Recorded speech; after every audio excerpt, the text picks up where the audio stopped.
The fabric that you see right here is actually leftover scraps from a previous DIY project. I altered a men's button-up shirt to fit my curves. It's so cute, I can't wait to share it with you all.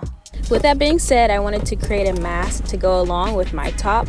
So first we're going to take the pattern piece and cut out the shape of the pattern piece. This is actually from a manila folder that I had laminated years ago from elementary school that I just kept. You can use this if you plan on making numerous masks, which I have done. It's perfect because it's durable.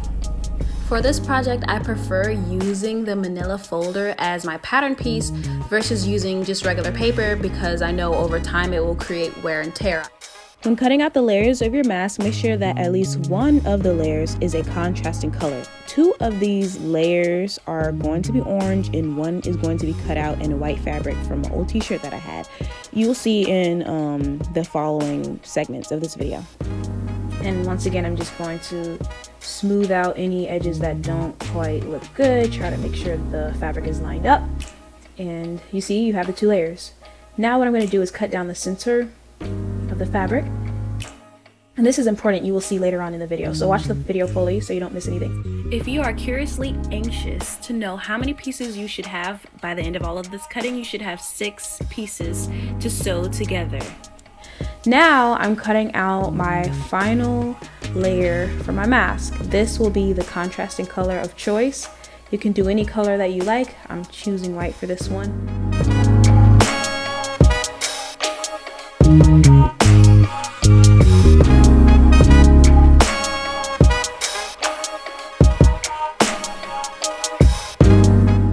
So now that we have all of our pieces, we're going to sew along the edge, the curved edge. Make sure that you line up this properly. So the pointed part of the mask, that's where your nose will be. Make sure to line that up properly. So we're just going to sew along the edges like before and cut off all the excess thread.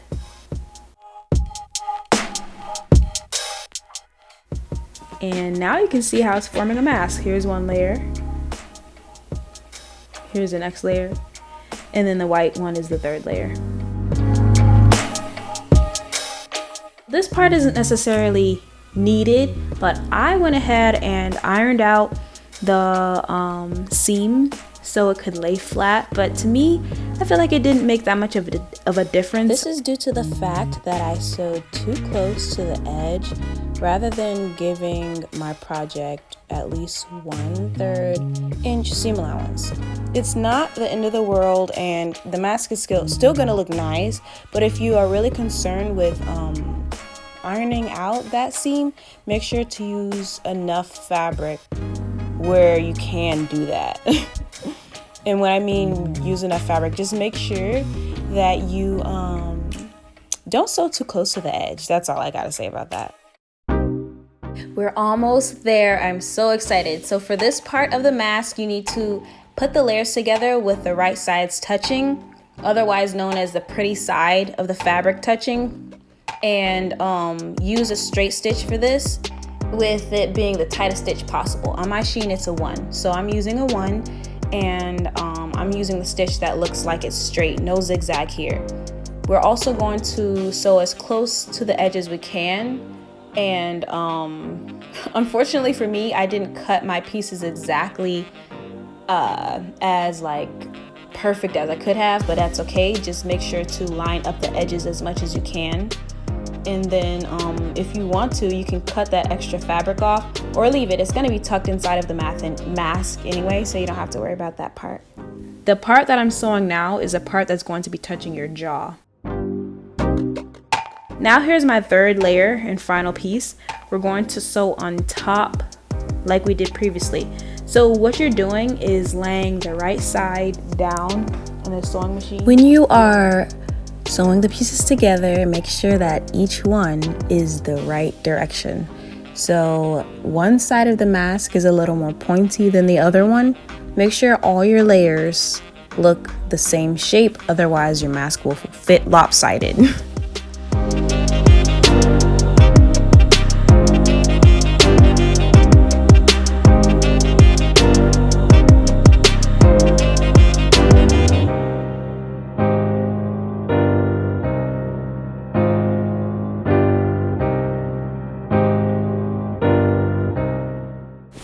As the layers increase, it'll become a little more challenging to feed it through the machine. Those feet at the bottom of the machine will have a little trouble actually pulling the fabric through. So just help it by pushing the fabric a little bit, and make sure that you keep the fabric laying flat with your hands as much as you possibly can for a nice finished look. One thing to also mention is if your pattern pieces don't end up being the exact same size, because maybe when you're cutting they didn't all come out the same. That happened to me. It's okay. For instance, the edges will be tucked away, so it's all good.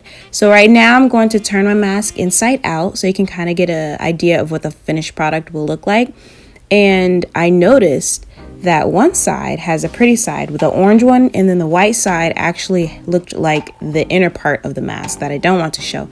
So if this happens to you, make sure to turn the mask inside out twice, and then you will get the final product you want. You see how the white looks nice? It looks smooth like the orange side.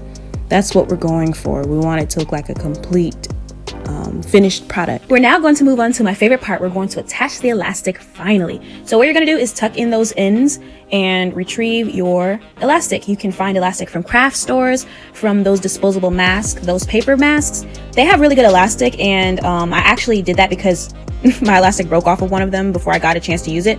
So I ended up using that elastic.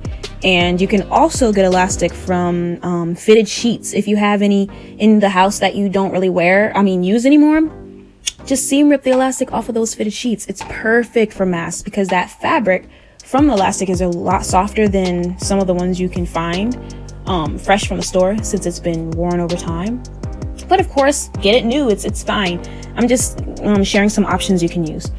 So when you're about to sew down the elastic, make sure you have at least a 1/2 inch or maybe a 1/4 inch actually inside the mask to make sure that it's secure, and sew across, backstitch that, and then sew across again just for extra stability. And then we're using the same thread length. I'm using the number 1 on my machine with the straight stitch. I'm not using zigzag stitch. And I'm going to go over this last piece. I tucked it in with my pinky just to make sure there's enough space in the fabric for that string. And we're going to sew over that as well. So I'm tucking, trying to make sure it's secure, that the thread will actually go through the elastic, and just sew right across. The type of sewing machine I have, it's pre-loved, so I don't have the option to press the back stitch up and down. If you don't have that option, all you have to do is lift up the presser foot, pull the fabric back in, and then go over it again to make sure to give extra security. I also like to tie my threads for projects that need extra security because I know the elastic is going to be tugged on often. So just for my own precaution, my own satisfaction, I went ahead and tied a few knots on the end of the thread. I cut it, and I'm going to do the exact same process on the other side of the mask. So tuck in the ends of that fabric, those raw edges, tuck those in. We don't want those showing. And then once everything's tucked away and good to go, what you're gonna do is pull the elastic from one end all the way to the other side, parallel to what you just did. We are almost there. So we're going to tuck that elastic up in there and make sure our thread is going back towards the back of the sewing machine and sew across. And I backstitched it, and I'm sewing across again. This elastic kind of got in the way because, like I said, I wanted the mask to wrap around my head. But no worries, just be careful that the elastic doesn't get caught in the needle. Make sure that it doesn't. You can try lifting it above the needle head or just hold the elastic and tuck your last piece, which is only 2, but tuck your last piece. Make sure the elastic isn't twisted or anything. Make sure it's straight, and then sew on top of that last piece, and just make sure it's secure by using the back stitch option.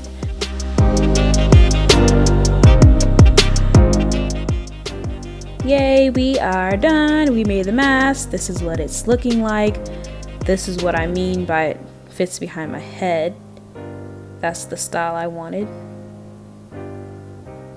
And look how easy it goes on.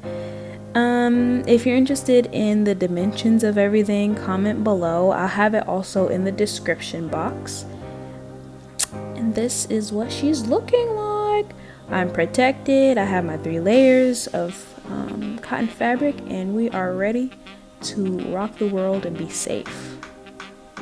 I hope you found this tutorial helpful in creating a 3-layer mask. Make sure to subscribe for more videos to come and turn on the bell notification so you know when I upload my next video. Thank you so much for watching and be blessed.